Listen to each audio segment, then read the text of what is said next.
The stars looked different from Outpost Horizon. Lieutenant Catherine Ward stood at the wide observation window, her eyes fixed on the gas giant that dominated the view. Its pale blue rings stretched across the darkness like a painter's brushstroke. After 3 years stationed at this remote human colony, the sight still took her breath away. Beautiful, isn't it?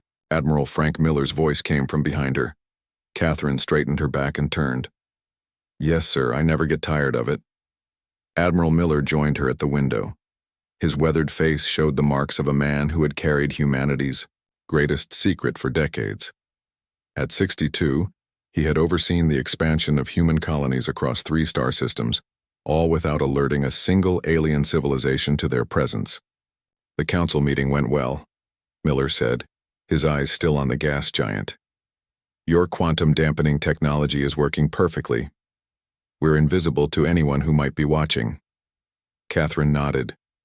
As head of communications security for the United Space Initiative, she had developed the systems that masked human transmissions. Her technology bent signals through subspace in ways that made them indistinguishable from background radiation. 17 colonies now, she said, all hidden in plain sight. The quiet doctrine keeps us safe, Miller replied. We expand in silence until we're strong enough to announce ourselves to the galaxy. The quiet doctrine had guided human expansion for nearly a century. Earth's historians had studied what happened when technologically inferior civilizations encountered superior ones. Those lessons shaped everything about how humanity approached the stars. They would not be the natives watching ships arrive on their shores. They would be ready. When do you think we'll be strong enough? Catherine asked. Miller shook his head. Not for decades. Maybe not in our lifetime. A soft beep from Catherine's wrist device interrupted them. She glanced down at the message and frowned. What is it? Miller asked. Outpost Vanguard has missed 2 scheduled check-ins. Miller's expression darkened. Vanguard was their farthest colony, orbiting a moon in the Tau Ceti system. Equipment failure? Maybe, Catherine said, but her stomach tightened. The outposts had redundant systems. 2 missed check-ins wasn't an accident. I want you on the next ship out there, Miller said. Take the Silent Dawn. Captain Freeman is experienced with reconnaissance. Yes, sir. 3 days later, Catherine boarded the Silent Dawn, a sleek vessel designed for stealth operations. Its black hull absorbed rather than reflected light, and its engines left no ion trail. Like everything humanity built beyond Earth's orbit, it was designed to remain unseen. Captain Alan Freeman greeted her at the airlock. He was younger than she expected, maybe mid-30s, with short brown hair and alert eyes. Lieutenant Ward, he said with a nod. Your reputation precedes you. As does yours, Captain. Freeman led her to the bridge where preparations for departure were underway. The ship's crew moved with practiced efficiency. We've been briefed on the situation, Freeman said. 2 missed check-ins from Vanguard. We'll approach with full stealth protocols, passive scans only. How long until we reach Tau Ceti? Catherine asked. 4 days in jump space. Freeman gestured to a tall man at the tactical station. This is Security Chief Peter Ross. He'll handle any complications we encounter. Ross gave a curt nod. His hand rested near his sidearm, a habit Catherine recognized from military veterans. Let's hope he stays bored, Catherine said. The journey through jump space passed quickly. Catherine spent most of her time reviewing Vanguard's communication logs, looking for any hint of trouble before contact was lost. She found nothing unusual. On the 4th day, Silent Dawn emerged from jump space at the edge of the Tau Ceti system. The bridge was silent as they approached, all eyes on the sensor displays. Passive scans active, the sensor officer announced. No unusual energy signatures detected. Catherine felt relief begin to wash over her, then stopped as the officer continued. Wait, I'm detecting debris. A lot of debris in Vanguard's orbit. Freeman leaned forward. On screen, the main display showed a cloud of scattered objects where Outpost Vanguard should have been. Catherine's breath caught in her throat. Analysis? Freeman asked, his voice tight. The science officer worked his controls rapidly. Confirmed as components. of Outpost Vanguard.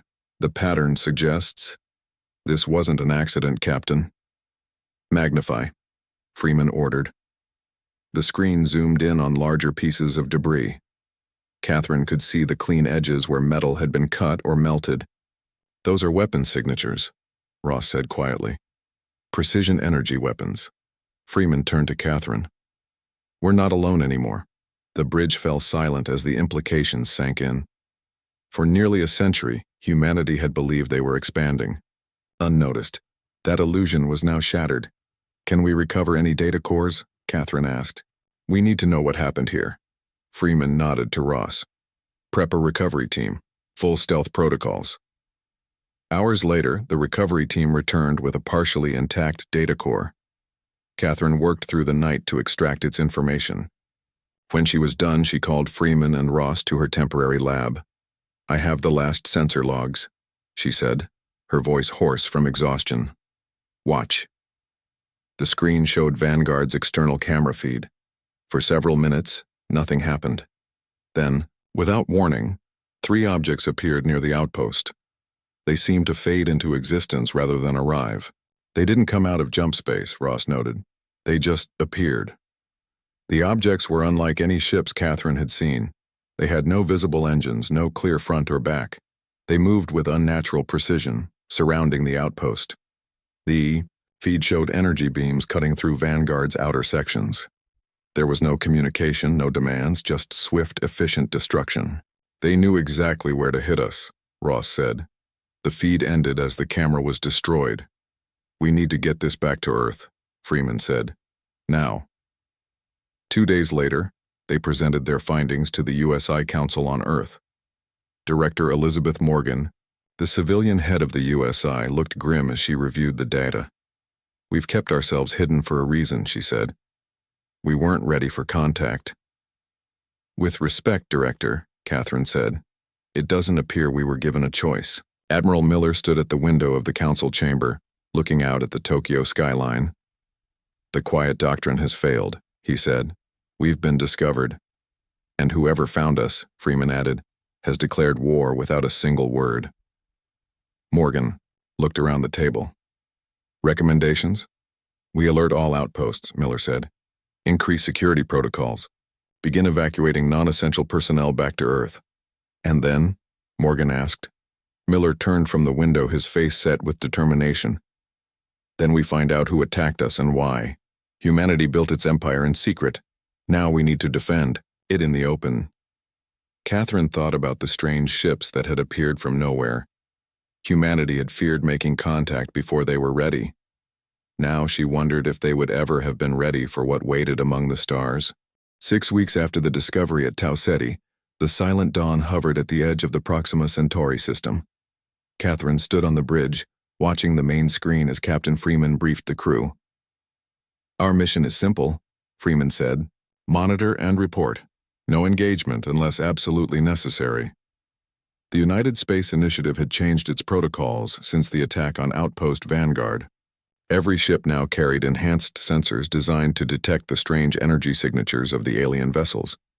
These unknown enemies had been dubbed silencers for their complete lack of communication during attacks. Lieutenant Ward, Freeman, turned to Catherine. Status of our detection grid? Catherine checked her console. Operational, Captain. If anything like those ships appears within 50,000 kilometers, we'll know it. Security Chief Ross stood near the weapons station, his face grim.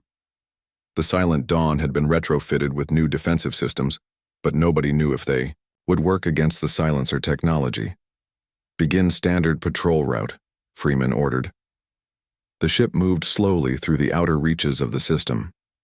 Proxima Centauri's red dwarf star cast a dim light on the 2 human outposts in its orbit.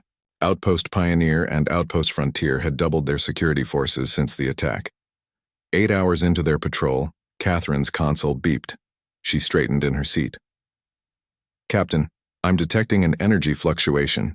Similar pattern to what we saw at Vanguard. Freeman was beside her instantly. Location? Near Pioneer. Very faint, but growing stronger. Battle stations, Freeman ordered. Alert Pioneer immediately. The bridge erupted into activity. Ross moved to the tactical station, hands flying over the controls. Silencer vessel materializing, Catherine reported. Just one, smaller than those at Vanguard. On the main screen, they watched as a strange object seemed to fade into existence near Pioneer. It wasn't quite a ship in the human sense. It looked more like a collection of curved metal pieces that moved together without physically touching. They're using some kind of dimensional phasing, the science officer said. That's why they seem to appear from nowhere. Pioneer is raising shields, Ross reported. Their defense systems are active. Unlike Vanguard, Pioneer was prepared. As the silencer vessel approached, the outpost fired a series of energy pulses. The alien ship dodged with impossible speed, but one pulse grazed its outer surface. It's damaged, Catherine said, watching her readings. Their energy signature is fluctuating. Freeman leaned forward.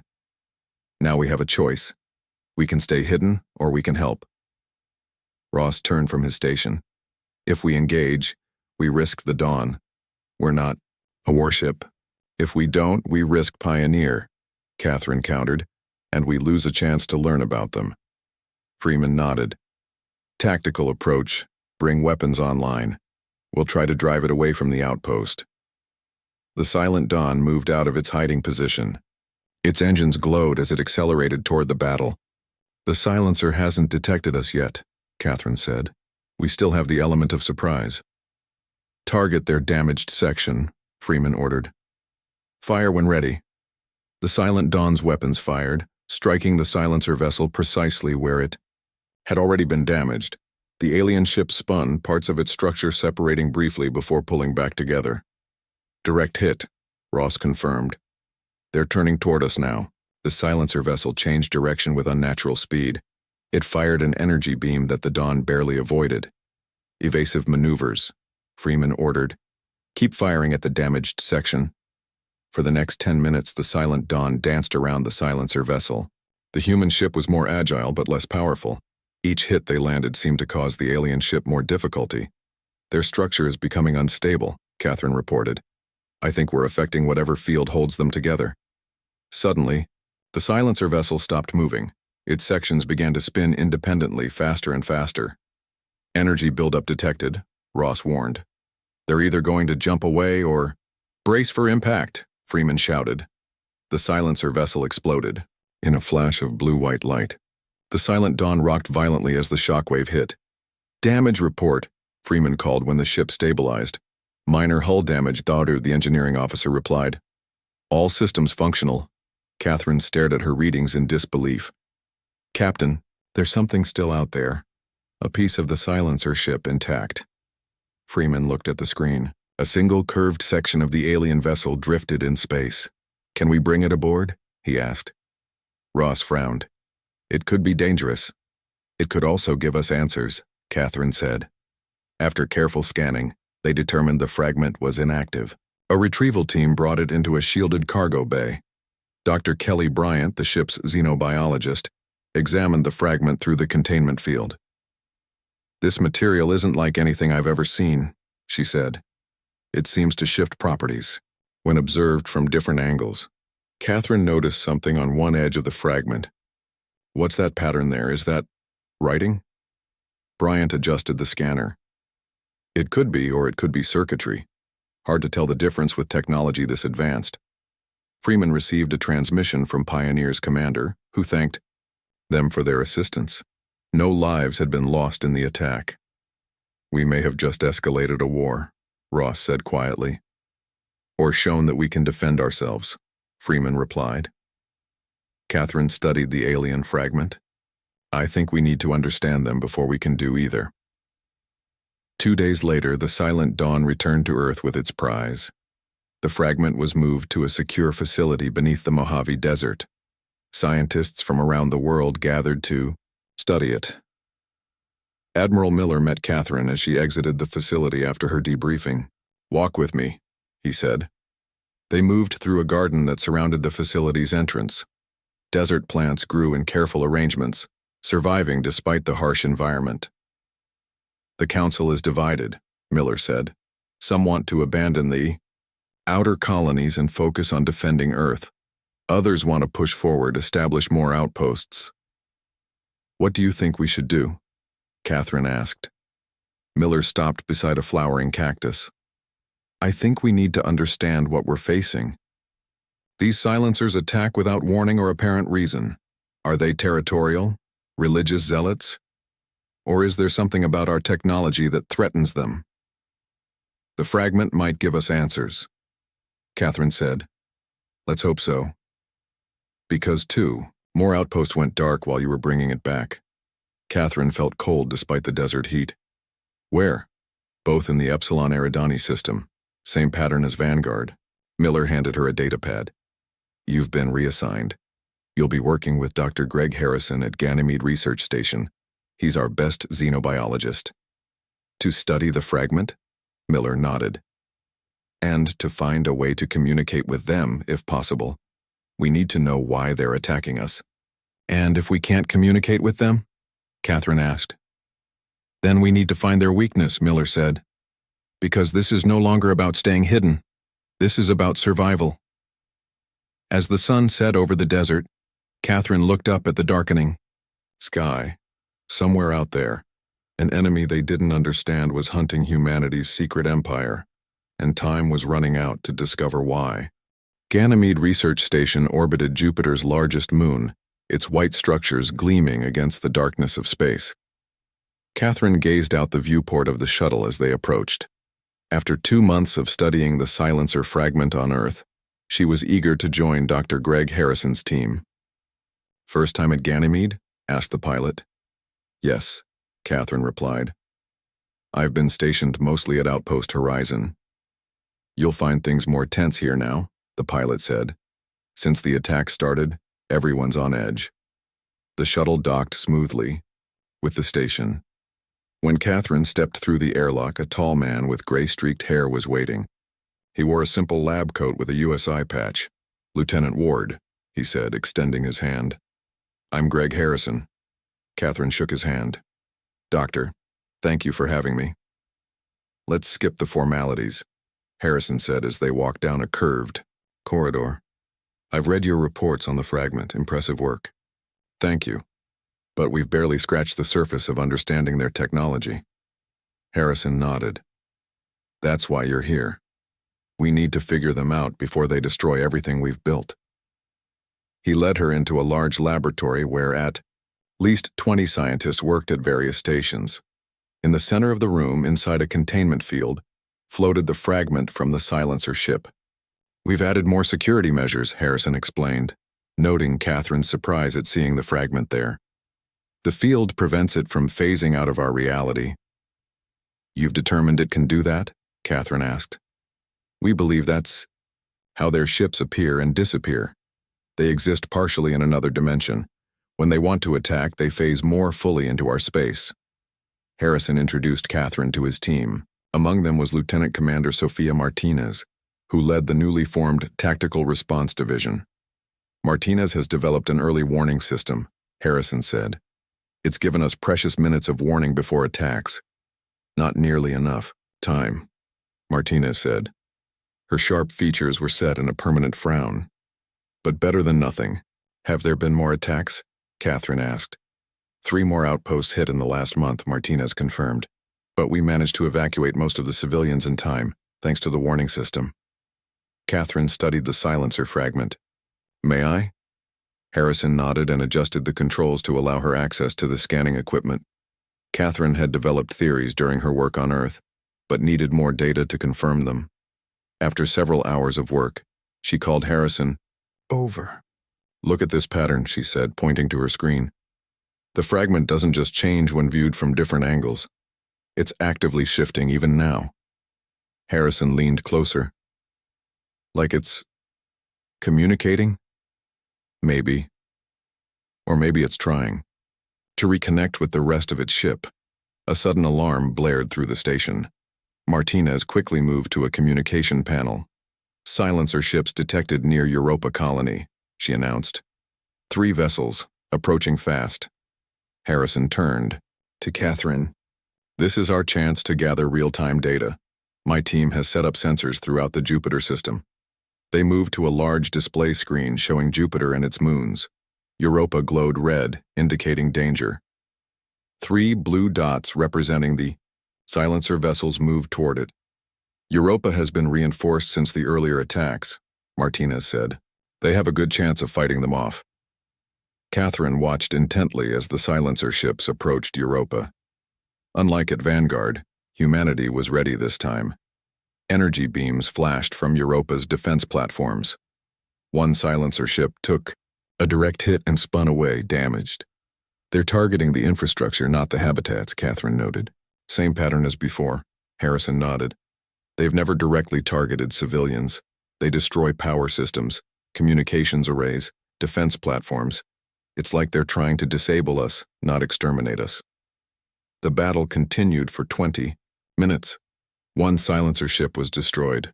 The others eventually phased away, disappearing from the sensors. Europa is reporting minimal casualties, Martinez said. Mostly damaged equipment and structures. Catherine turned to Harrison. What if they're not trying to kill us at all? What if there's something about our technology that they find threatening? Before Harrison could respond, an officer rushed into the room. We've received a transmission from Colony Delta. A civilian militia encountered silencer ground forces. This was new. Until now, the silencers had only been seen in their ships. They captured images, the officer continued, handing Harrison a data pad. Catherine looked over his shoulder. The image showed a strange being unlike anything she had imagined. It had a bulbous head with multiple eyes, a body with several limbs, and skin that seemed to shift colors even in the still image. They look almost like Earth's cephalopods, Harrison murmured. Octopus-like. What happened at Colony Delta? Martinez asked. The militia reports that the silencers avoided direct contact, the officer explained. They were examining a communications array when discovered. They retreated immediately. Catherine's mind raced. Doctor, what if we've been approaching this all wrong? What if our communication technology itself is what bothers them? Harrison looked thoughtful. The quantum dampening technology you developed? Yes, it bends signals through subspace to hide them. What if that somehow interferes with how they perceive reality? Harrison turned to a nearby scientist. Get me everything we have on cephalopod sensory systems, and prepare a test chamber. I want to expose a modified communications device to the fragment and monitor the reaction. For the next week, Catherine worked almost without sleep.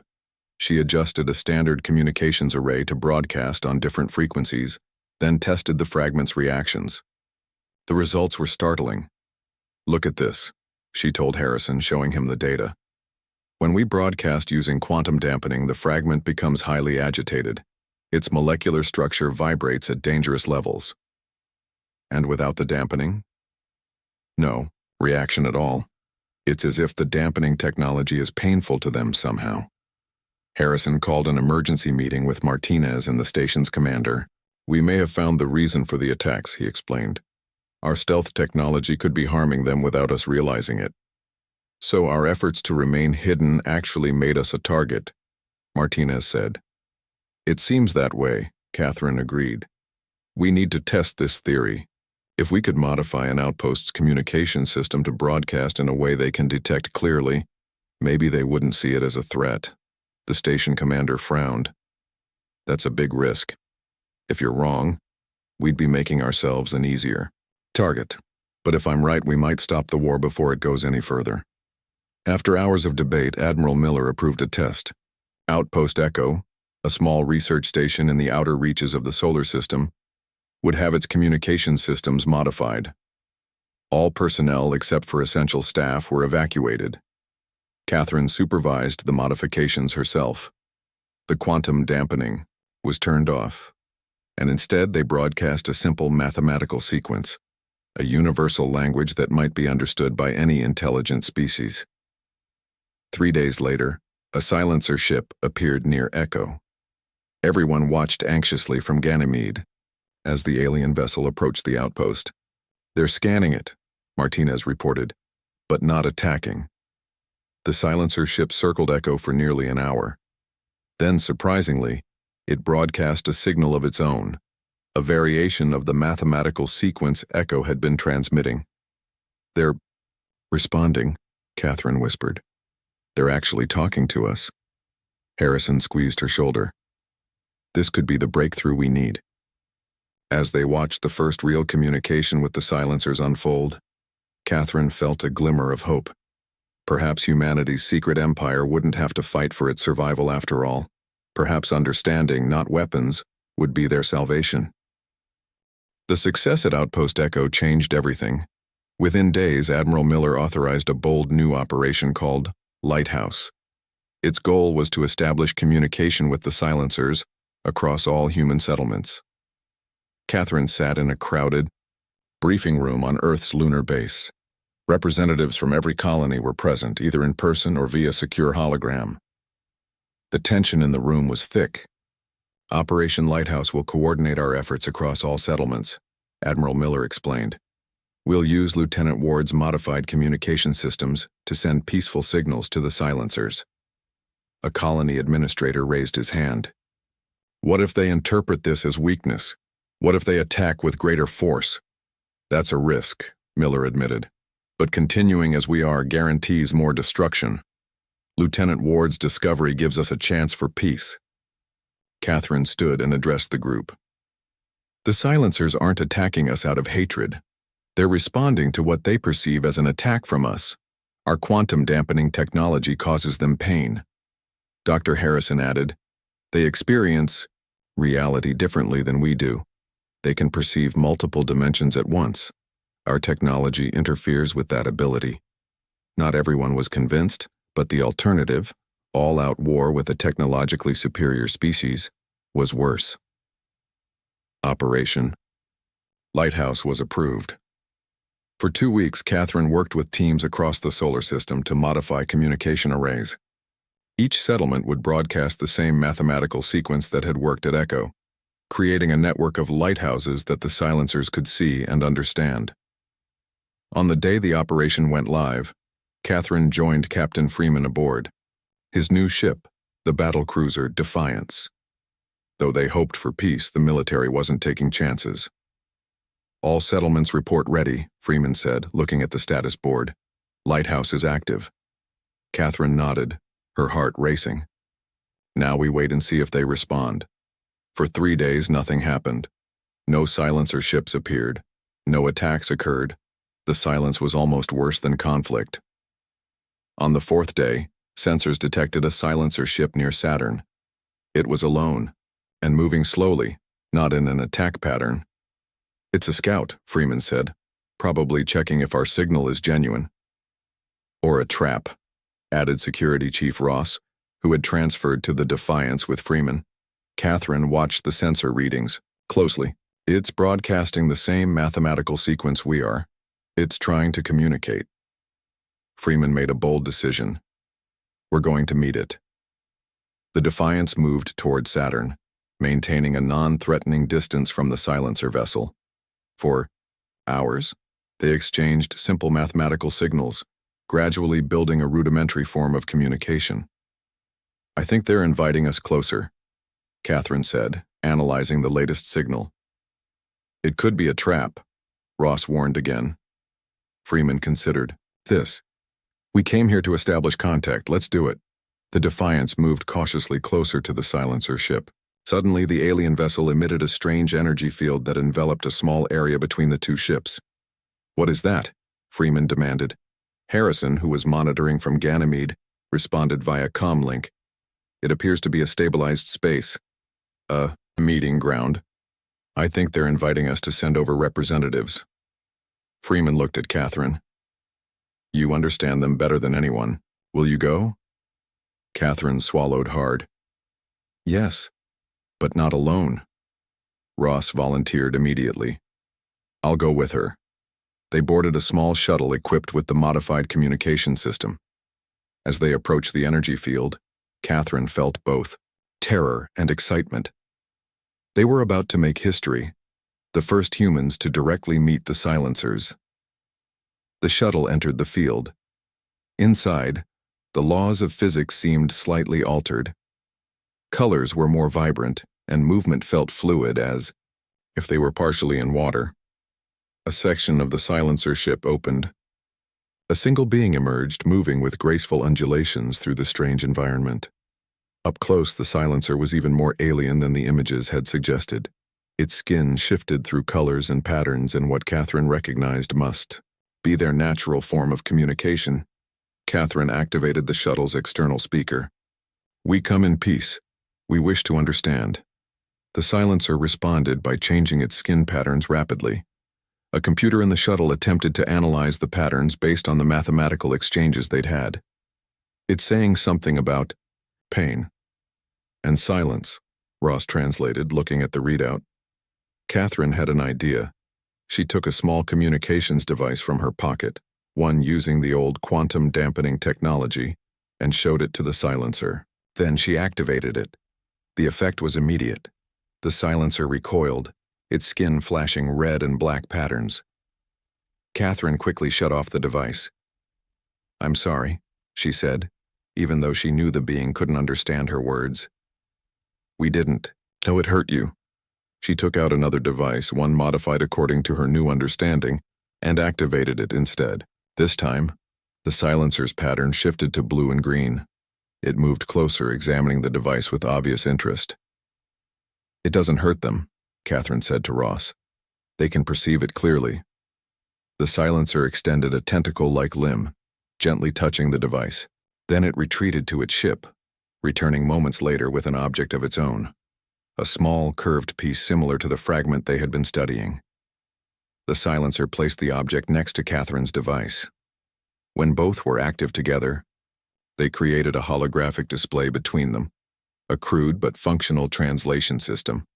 Simple concepts began to appear in human language alongside the silencer's color patterns. Pain. Stop. Listen. Speak. Catherine leaned toward Ross, her voice trembling with excitement. "We're actually talking to them." For the next hour, they established basic communication. The silencers called themselves something that translated roughly as the flow. They existed partially in dimensions humans couldn't perceive. The quantum dampening technology humans used to hide created painful disruptions in those dimensions. Not hide appeared in the translation. Hurt. "We didn't." "No," Catherine replied through the system. "We will stop." When they returned to the Defiance, Freeman was waiting anxiously. "Well?" "We've made contact," Catherine said, her face glowing with accomplishment. "And we've confirmed my theory. Our stealth technology was harming them unintentionally." "Will they stop attacking us?" Freeman asked. "I think so if we stop using the quantum dampening. They don't want war any more than we do." The news spread quickly through human settlements. Most colonies began modifying their communication systems immediately. A few, more cautious, maintained their defenses while watching for results. 2 weeks later, a fleet of silencer ships approached Earth. Panic spread until Catherine recognized the pattern of their formation. It matched the mathematical sequence they had been using to communicate. "They're not here to attack," she told Admiral Miller. "They're here to talk." From the observation deck of Earth's orbital station, Catherine watched as humanity stood at the brink of a new era. The secret empire they had built would remain, but it would no longer hide in the shadows. Instead, it would join a larger community among the stars, one they never knew existed because they had been too busy trying not to be seen. As the silencer ships arranged themselves in a beautiful pattern above Earth, Catherine thought about how fear had shaped humanity's approach to the stars. Their desire to avoid being discovered had ironically made them the aggressors in a war they never intended to start. "Sometimes," she said quietly to herself, "the best way to be safe isn't to hide but to be seen and understood." 1 year after first contact with the silencers, now known as the Flow, humanity's place in the galaxy had changed forever. Catherine stood on the observation deck of the newly constructed Harmony Station, which orbited Earth at the exact point where dimensional boundaries were thinnest. This made it the perfect meeting place between humans and the Flow. Admiral Miller joined her, his uniform now bearing a new insignia, a spiral symbol that represented the alliance between the two species. "The council meeting is about to begin," he said. The flow representatives have arrived. Catherine nodded. I'll be there shortly. In the past year, she had become humanity's chief diplomat to the flow. The translation technology had advanced, rapidly allowing for increasingly complex conversations. The more they learned about each other, the more fascinating the relationship became. The flow existed simultaneously in multiple dimensions. What humans perceived as their ships were actually extensions of their bodies into three-dimensional space. They communicated through color patterns, electromagnetic pulses, and dimensional vibrations, all of which had been disrupted by the quantum dampening technology. Catherine made her way to the Grand Council chamber. Inside, 3 flow beings hovered in specially designed environmental fields that allowed them to partially exist in their natural state, while still interacting with humans. Their skin rippled with colors as they greeted her. "Harmony Bringer," said the largest of the flow, its colors translating through the advanced system into a voice that sounded almost melodic. They had given Catherine this title after her role in establishing peace. "I am honored by your presence," Catherine replied with a small bow. Admiral Miller called the meeting to order.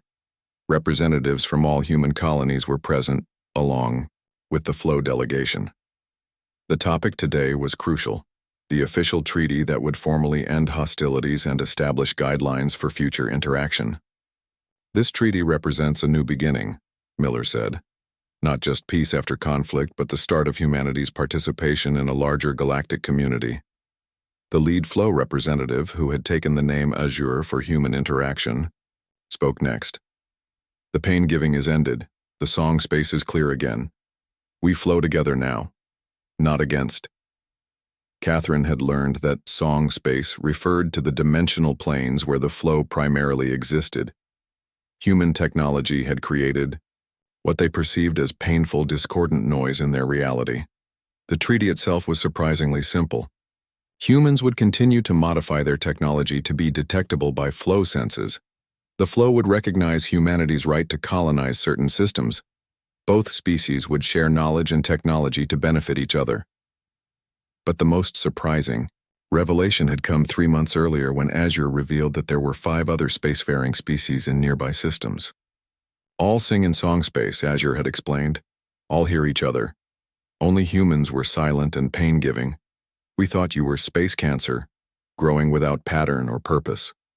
Now, as part of the treaty, humanity would be introduced to these other civilizations. Captain Freeman, who had been overseeing the modifications to the human fleet, looked nervous at this prospect. "Are we ready for this?" he asked during a break in the proceedings. "Meeting one alien species nearly led to our destruction. Now, we're about to meet 5 more." Catherine understood his concern. "That's why this treaty is so important. The flow will introduce us properly this time. No misunderstandings." Azure approached them, skin shifting through calming blue patterns. "The others are curious about humans. Your ways are different. You build with metal and energy. Others build with life and thought. All different songs, but harmony possible." The formal signing of the treaty took place that afternoon. As Miller placed his signature on the document, a flow representative pressed a tentacle against it, leaving a pattern of bioluminescent ink that would remain active for centuries. "It is done," Azure announced. "Humans now part of the Great Song." Celebrations across human colonies lasted for days. The fear that had gripped humanity since the first attacks gave way to excitement and wonder. Schools began teaching about the flow. Scientists collaborated on new technologies that worked in harmony with both species' perceptions of reality. But not everyone welcomed the change. Small groups protested, arguing that humanity was giving up its independence. Some colonies hesitated to modify their defenses, fearing that the flow might change their minds about peace. Catherine understood these concerns. Change never came easily, especially such fundamental change to humanity's place in the universe. 1 month after the treaty signing, Catherine traveled with a joint human flow expedition to meet representatives of the other 5 species. The meeting would take place in a neutral system, at a space station that had existed for thousands of years as a gathering place for the galactic community. As their ship approached the ancient station, Catherine gazed out at its massive structure. Unlike human designs, it seemed to be grown rather than built, with organic curves and surfaces that shifted slightly as if breathing. "It's beautiful," she whispered. Azure, who accompanied the expedition, moved beside her. "First built by the elders who sang in song space before any of us. Now I'll use it for meeting and sharing." The ship docked at the station. Catherine took a deep breath as she prepared to be the first human to meet the wider galactic community. Captain Freeman stood at her side, still serving as her security chief despite his promotion. "Ready?" he asked. "As I'll ever be," she replied. They stepped through the airlock into a vast chamber. 5 distinct groups of beings waited there, each more alien than the last. Some floated in gaseous clouds, others stood on multiple limbs. One species appeared to be made of crystalline structures that caught the light like living prisms. Azure moved forward, skin flashing in complex patterns as it introduced the humans. The translation system worked to convert the various forms of communication into something Catherine could understand. "Welcome, humans," came a voice from the crystalline beings. "Long have we heard whispers of your kind, building in the shadows of space." "We did not know others were out there," Catherine replied. "We hid because we feared being discovered while we were still vulnerable." "A natural caution," replied a floating being composed of interconnected orbs. "But hiding created more danger than revealing." Catherine nodded. "We understand that now. We're here to learn and to share." As the diplomatic proceedings continued, Catherine reflected on humanity's journey. They had built their empire in secret, expanding carefully through the stars while trying to remain unseen. That secrecy had nearly led to their destruction when they accidentally harmed the flow. Now humanity stepped into the light of a larger community. There would be challenges ahead, cultural misunderstandings, technological differences, perhaps even new conflicts. But they would face these challenges openly, not from hiding. When war had found humanity's secret empire, it had forced them to reveal themselves. And in revealing themselves, they had found not the doom they feared, but a universe rich with life and possibility. Catherine looked at the gathered representatives of 6 alien civilizations and smiled. Humanity's days of hiding were over. Their days of discovery had just begun.